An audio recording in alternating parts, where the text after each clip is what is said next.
que nos dediquemos a estudiar la Biblia va a ser, Señor Dios, una bendición espiritual para nosotros, Padre. Gracias, Señor, y te pido que nos ayudes a comprender las verdades espirituales de tu palabra. En el nombre de Jesús. Amén. Amén. Gloria a Dios. Tomen su lugar y pues hermanos, vamos a iniciar la lección del día de hoy. El tema es la expiación, ¿sí? La doctrina que hoy voy a compartir es la doctrina de la expiación. Para poder comenzar, volvamos a hacer un pequeñísimo recorrido acerca de una idea resumida de qué podríamos expresar como doctrina.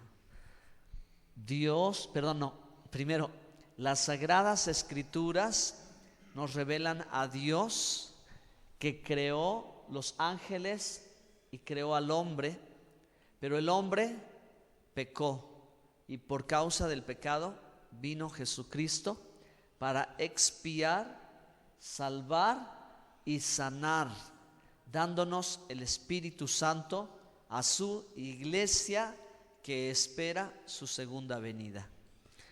Ese podría ser un buen resumen, ¿de acuerdo? Porque contiene los 12 temas básicos de la teología bíblica. Obviamente hay muchas más enseñanzas. Obviamente también por otros teólogos podemos tener un orden diferente, pero en esencia creo que aquí podemos encontrar lo más sencillito, ¿de acuerdo? Vamos a volver a repetirlo. Perdón, hermano. Las sagradas, si ya se lo saben de memoria, las Sagradas Escrituras nos revelan a Dios que creó los ángeles y creó al hombre. El hombre pecó y por él vino Jesucristo para expiar, salvar y sanar, dándonos el Espíritu Santo a su iglesia que espera su venida. Amén. Ahora sí, amén. Bueno, pues ya hicimos este pequeñísimo resumen y cada domingo, cada lección hemos estado hablando de cada una de estas doctrinas. Para esta ocasión, hermanos, vamos a hablar de la doctrina de la expiación. Entonces les voy a invitar para que abran su Biblia en Isaías 53, verso 10. Isaías 53 es un pasaje bíblico contundente para referirnos desde el Antiguo Testamento hacia la obra del sacrificio de Jesucristo. ¿Sí? La interpretación para algunos es difícil. Para nosotros que creemos en nuestro Señor Jesucristo es muy clara y que todo el pasaje hace referencia a Jesús, ¿sí? Aunque en el pueblo de Israel este pasaje bíblico del Antiguo Testamento se interpreta como que es el pueblo de Israel el que está padeciendo, pero yo tengo una respuesta para eso. El Mesías representa a todo Israel y el Mesías nos representa a nosotros y Él va en presentación de toda la humanidad, ¿ok? Porque murió por nuestros pecados. Él tomó nuestro lugar. Entonces, ¿quieren darle lectura por favor en voz alta, hermanos? Isaías 53, 10.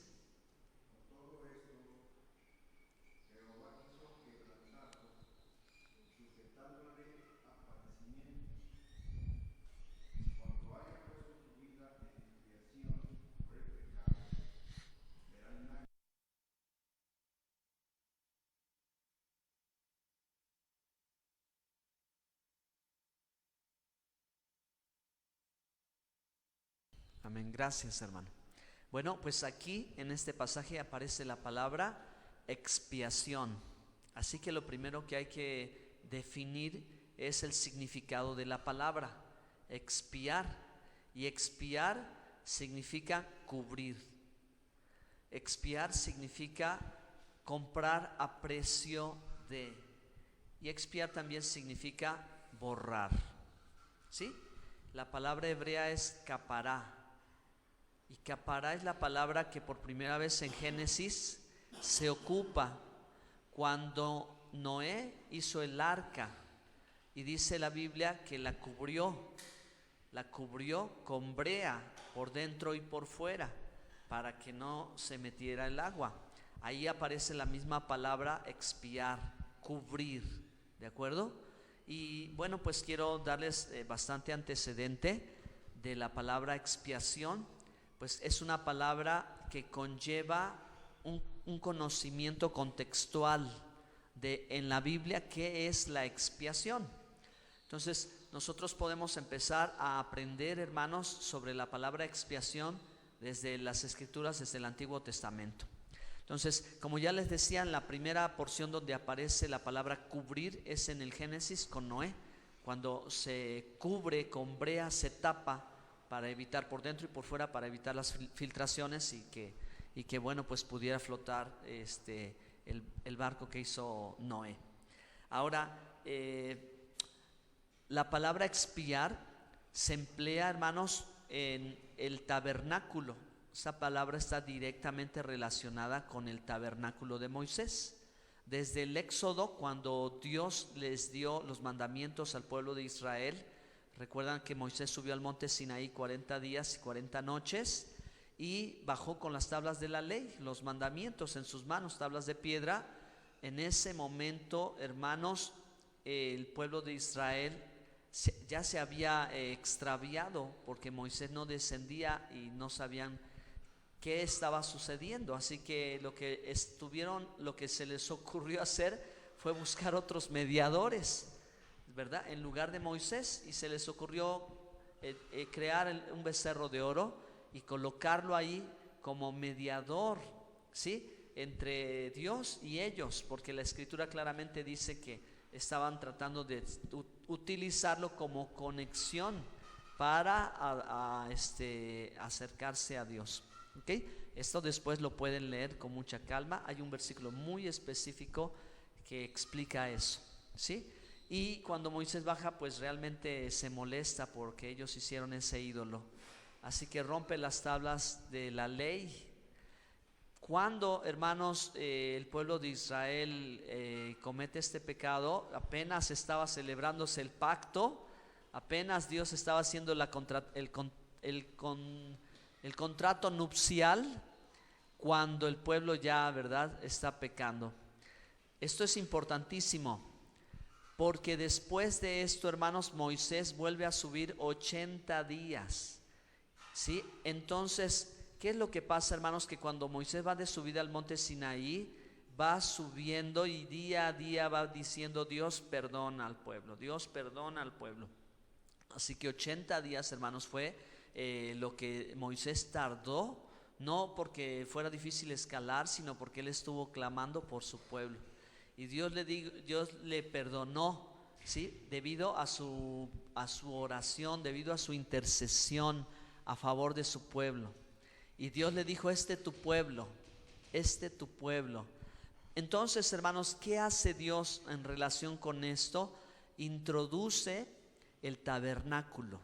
Y al introducir el modelo del tabernáculo, introduce el sacerdocio. Recuerden, hermanos, que se separaron al pie del Sinaí, se separaron las tribus. 3,000 personas murieron. Pero Dios tomó a la tribu de Leví, porque la tribu de Leví no participó en la idolatría. Y entonces lo que Dios había anticipado como el sacerdocio del hijo primogénito, para que el primogénito de cada familia sirviera a Dios como sacerdote, ahora toma a la tribu de Leví. Así que es necesario entender que en todo esto Dios abre un gran paréntesis donde establece un pacto exclusivo con la tribu de Leví. ¿Para qué? Para que ellos ministraran en el tabernáculo. ¿Y qué iban a ministrar cuando esto aconteció? El sacrificio de expiación. ¿Ok? El sacrificio de expiación entra con el tabernáculo, con el sacerdocio, para perdón de los pecados. Entonces, hermanos, en la ley de Moisés se estableció el sistema a través del cual Dios perdonaría los pecados a su pueblo. Así que habían 5 tipos diferentes de ofrendas o de sacrificios a través de los animales. Los animales fueron los sustitutos que tomaron el lugar de los hombres, porque está claro en la palabra de Dios que el alma que pecare, esa morirá. Así que Dios perdona los pecados utilizando un sustituto. Y hermanos, realmente eso es lo que Jesús también hizo por nosotros. Tomó nuestro lugar. Él nos sustituyó en el castigo que nosotros merecíamos, que Isaías 53 nos enseña. ¿Sí? Él llevó sobre sí nuestra maldad, pagó el precio. Pagar el precio significa redimir. Pagar el precio por nuestro pecado es lo que hizo Jesús en la cruz, una obra de expiación. ¿De acuerdo? Ahora voy a avanzar un poquito más respecto de lo que estaba mencionando del sacrificio. Dios había establecido una manera de perdonar pecados. Había perdón de pecados, había cómo cubrir el pecado, y era a través del sacrificio y a través de la sangre. Por eso la sangre se tomó como exclusiva, apartada, no es para el consumo humano. La sangre fue hecha para señal de pacto y para expiar pecados. Entonces la sangre de los animales era vertida en el altar del sacrificio, y Dios veía la sangre, la consumía el fuego, y Dios perdonaba el pecado. El hombre o la mujer imponía las manos sobre la cabeza del animal, confesaba en voz alta que había hecho de pecado, y ahora entonces la culpa era transferida hacia el animal. Había una transferencia de la culpabilidad, y entonces por eso el animal tenía que morir, porque sin derramamiento de sangre no hay perdón de pecados. ¿De acuerdo? El sistema del tabernáculo, del sacerdocio y del sacrificio otorgaba perdón de pecados en el momento que acontecieran. ¿Qué tenía que hacer el pueblo de Israel? Tomar sus animales, ir al tabernáculo, confesar el pecado, ofrecerlos en sacrificio. Y así podía suceder en las ocasiones que fuera necesaria, pero dentro de esas leyes que Dios estableció el día del perdón. El día del perdón es el día de expiación. En hebreo se dice Yom Kippur. El día del Yom Kippur, o el día de la expiación, era una vez al año donde el sacerdote tenía que entrar ¿a dónde? Amén. Al lugar santísimo. Nadie entraba al lugar santísimo, solo él entraba una vez al año. ¿Y para qué iba a entrar a ese lugar? Iba a entrar a ofrecer la sangre del sacrificio por el pecado de todo el pueblo, una vez al año. Eso, hermanos, representaba el día de la expiación y el sacrificio de expiación. Esta historia, hermanos, es la historia con la que inicia la carta a los hebreos, ¿sí? La carta a los hebreos en el Nuevo Testamento inicia hablándonos acerca de Jesús, nuestro sumo sacerdote, y su supremacía, superior a Moisés, superior a Aarón, superior a Josué, superior a Melquisedec, superior a los ángeles. Porque nos va a mostrar, al decirnos la supremacía de Jesús, nos va a decir que Jesús es Dios. ¿Ok? Nos va a mostrar que Jesús es divino. Nos va a mostrar que Jesús es humano.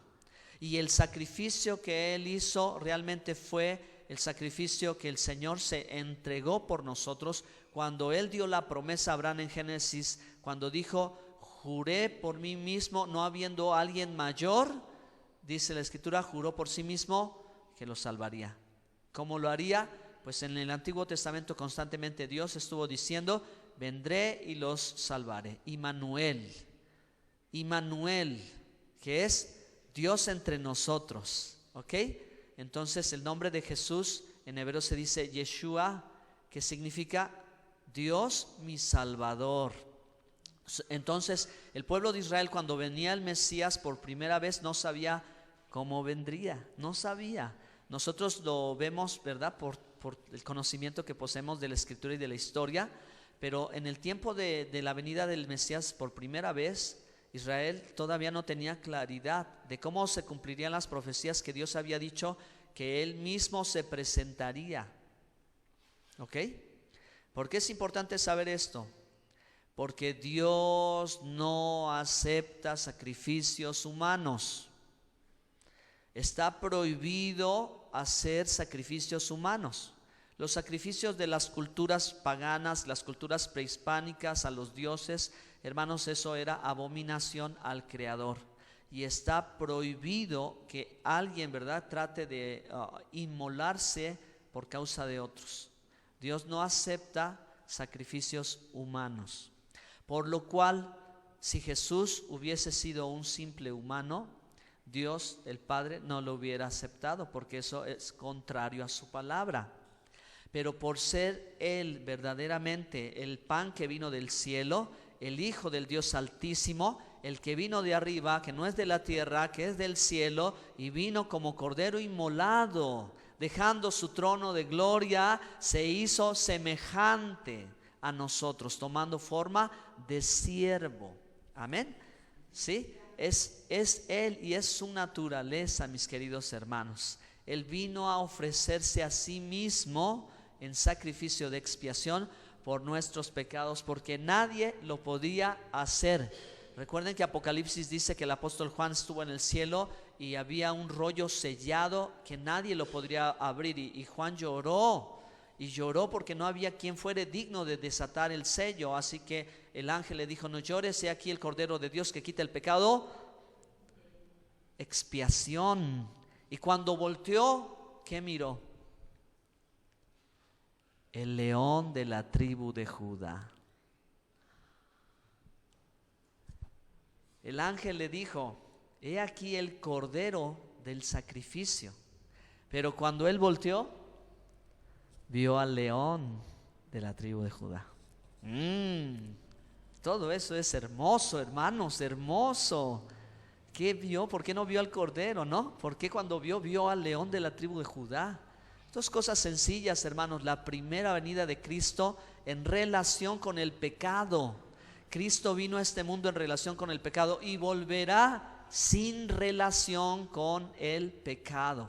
Por eso vino como cordero, para cumplir la profecía, para cumplir la promesa, para ofrecerse a sí mismo, ¿sí?, como cordero. Ahora, lo que no se sabía al primer siglo, hermanos, que todo es toda una revelación, era que cómo acontecería este hecho, que Dios perdonaría los pecados de toda la humanidad, no solo los pecados de Israel, sino los pecados de toda la humanidad.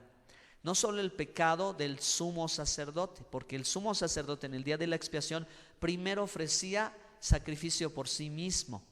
Hagan de cuenta, hermanos, que cuando llegaba el día de la expiación anualmente, el sumo sacerdote que le correspondía, él iba a prepararse con una preparación y un entrenamiento casi como el de un astronauta. ¿Se lo imaginan?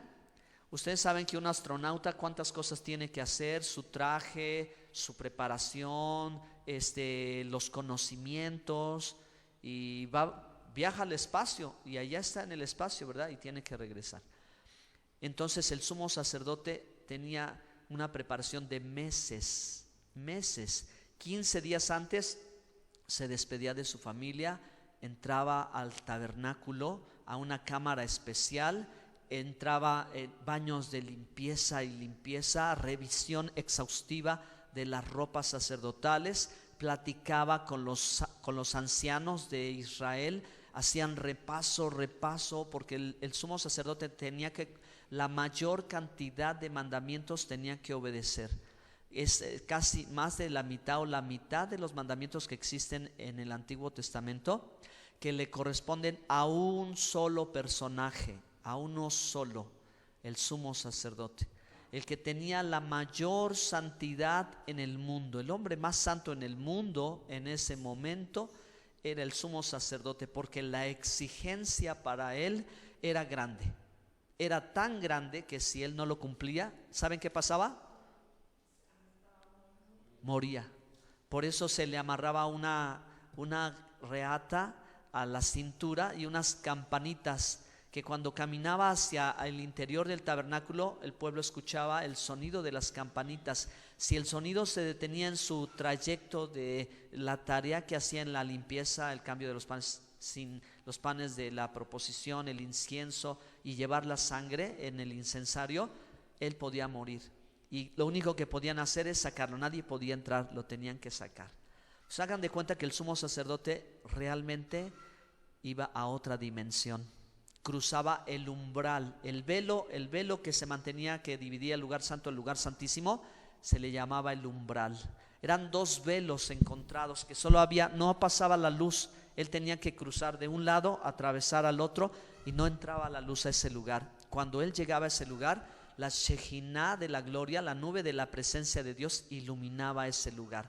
Parecía que él se trasladaba a otro lugar y entonces él podía hablar con Dios personalmente.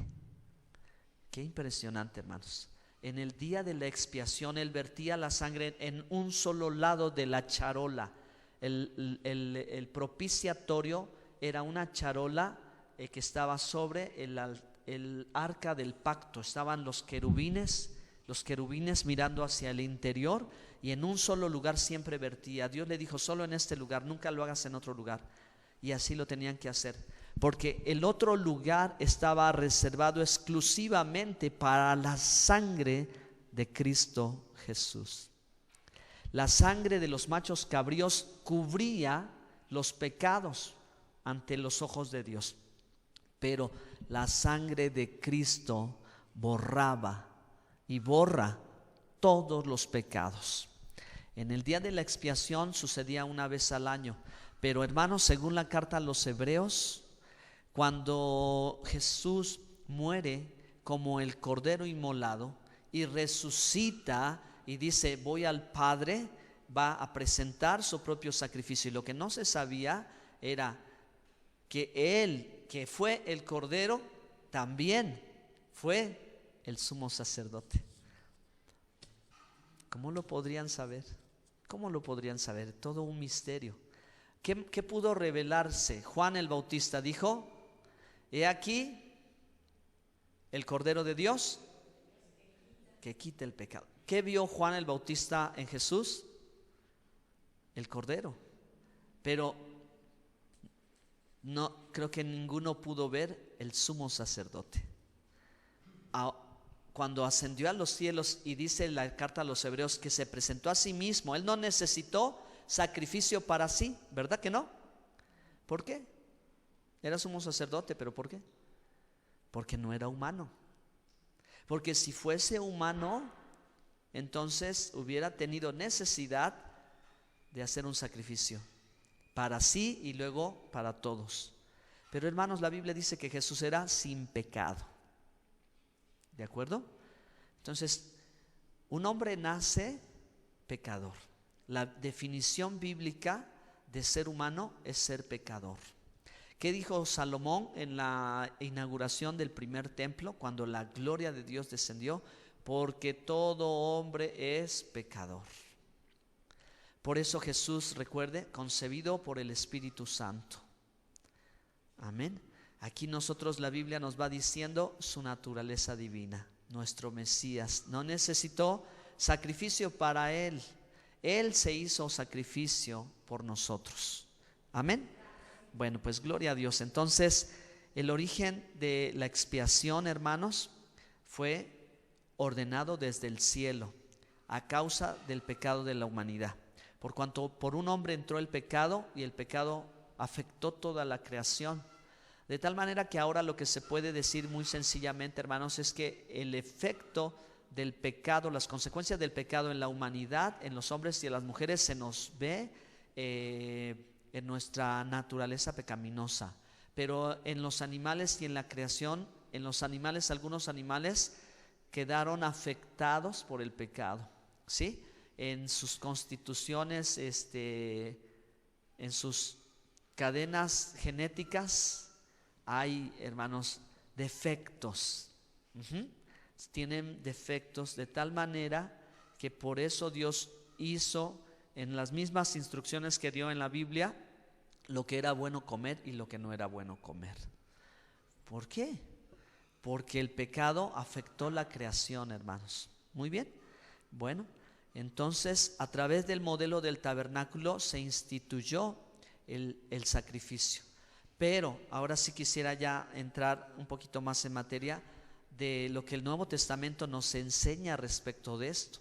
Cuando Jesucristo muere, el velo del templo se parte en dos, se rasga, se abre el lugar santísimo, y lo que Hebreos dice es que Dios nos dio acceso ahora al lugar santísimo, y con lo cual, ¿verdad?, al realizarse el sacrificio de expiación de Jesús, también Él, ese paréntesis que se abrió por causa del pecado de Israel en la adoración, en la idolatría, y Dios hace pacto levítico, y Dios pone el sacrificio y la muerte de animales. Ahora, ¿verdad?, ya dice el Señor, ya no quiere Dios más sacrificios animales.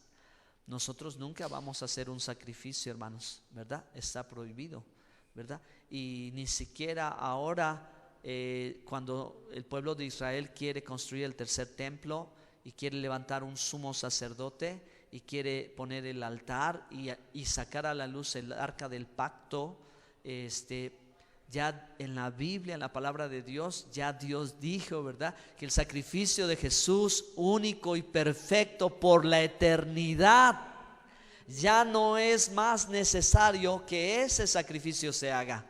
Amén. Nosotros tenemos sumo sacerdote, está vivo, está en la presencia de Dios, y ahí dice que intercede por nosotros día y noche. ¿Sí? Su sacrificio está ahí por nosotros. La sangre de Cristo nos limpia de todo pecado. Esa es la expiación, que si confesamos nuestros pecados, porque es como ponemos en acción esto.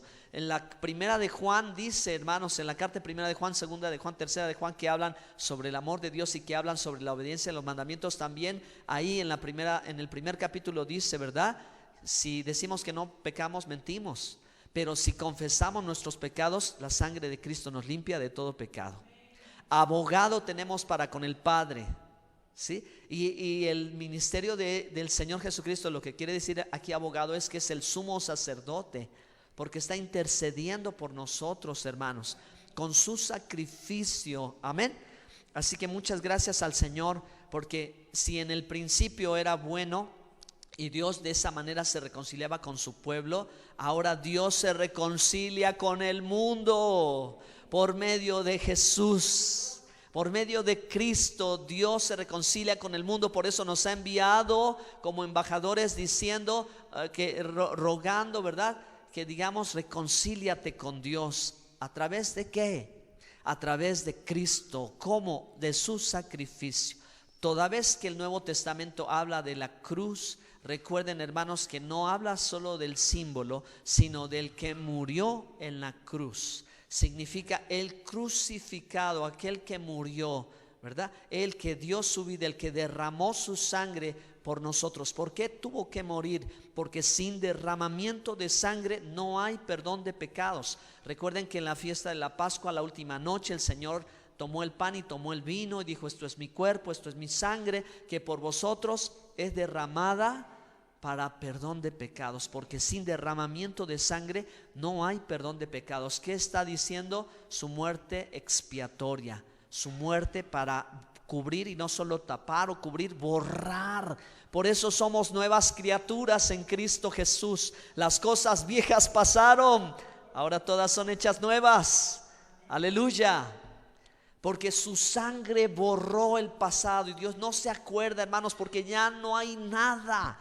Cuando llegamos al Señor Jesucristo arrepentidos y le confesamos nuestros pecados y recibimos su sacrificio expiatorio como un regalo de gracia, hermanos, lo que hace su sangre es que nos borra todo el pasado. Nosotros no debemos vivir en el pasado, debemos vivir en este presente. Amén. Sí, amén. Entonces la realidad, hermanos, es que el pecado ofende a Dios. El pecado puede que no ofenda a la gente. El pecado a veces por la gente es tolerado. El pecado es aplaudido. Ahora está muy de moda el que hace mal, y gente que quiere actuar mal porque ya toma como héroes a toda esa clase de personas, ¿verdad?, que se dedican a cosas malas. Pero el pecado es, a Dios le ofende el pecado. A Él sí le ofende el pecado. Él no puede mirar el pecado, ¿sí? Aborrece el pecado. ¿Qué ha hecho Dios porque tanto nos ama? Pues Él nos ha dado a Jesucristo su Hijo para perdonar nuestros pecados, y entonces ahora podamos tener comunión con Él. Entonces, la muerte de Cristo es un sacrificio de expiación, es una propiciación, es una sustitución por nuestros pecados, es una obra redentora. Es decir, está pagando el precio. ¿Y qué precio tan alto se pagó por nuestras vidas, hermanos? Y es una reconciliación con el Padre. Por eso dice en Romanos, en el capítulo 8, me parece, Romanos 8:1, reconciliados pues con Dios por medio de Jesucristo, tenemos paz. ¿Ok? Tenemos paz por medio de Jesucristo, quien nos ha reconciliado. Bueno, hermanos, pues si lo antiguo era bueno, y ustedes pueden darse cuenta cómo Dios tomó la sombra y la figura, cómo Dios tomó de este sistema, tomó